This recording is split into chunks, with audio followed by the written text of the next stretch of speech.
No, you can't use them. I'll get some short people.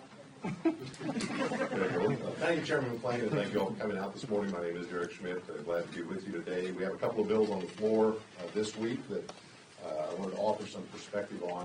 First, with respect to Representative Ice's bill, the No Road Rulings bill, the nationwide injunctions bill, I do think it's important to stay focused on what we are debating. We're debating the universe of remedies that are available to a single district court judge when a plaintiff walks into the courtroom and asks them to disable some federal action, either federal law, a federal regulation, or a federal action by a federally elected official like the President of the United States.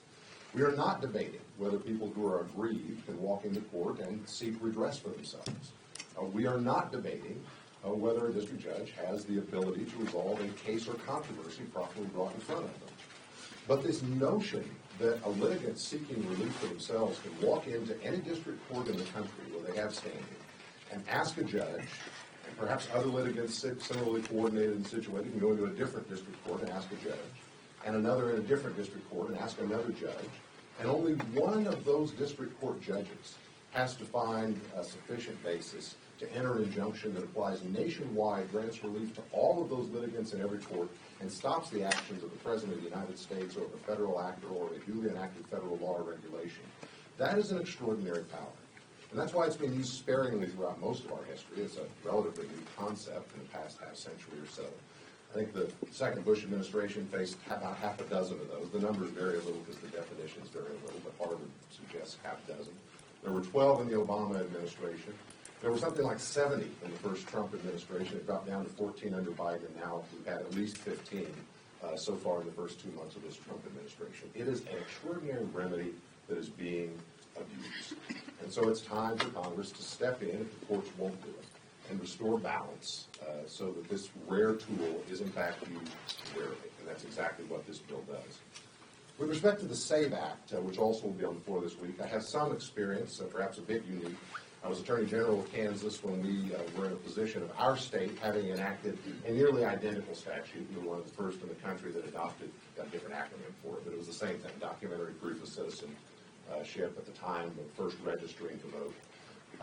It was interesting because at the time that was adopted in Kansas almost 15 years ago now, it was a broadly bipartisan measure. It was supported overwhelmingly in our legislature. It was supported by Democrat leadership in the legislature.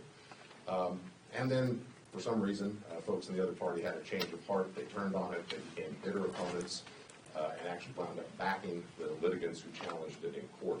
We defended that all the way to the Supreme Court of the United States, which denied cert in the case. We didn't handle the case all along. It was handled by others in its early iterations, so we had a peculiar record we had to deal with, a imperfect record that we had to deal with. But here's the important point for this week. What the court said is that federal law preempted the state from requiring proof, documentary proof, more than just somebody's word on an affidavit, that they are a citizen lawfully qualified to vote just once, not every time, just once at the time you show up to first register.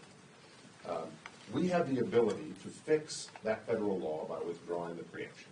That is what this bill does, and actually replaces it with a requirement. Look, it really is this simple. This is about enforcing the law that is already on the books that prohibits non-citizens from voting, particularly in federal elections. We don't say you got to be 21 years old to drink, and therefore when you show up and want to go in the bar, you sign an affidavit saying, I'm 21. We say, show us your ID. Show us documentary proof.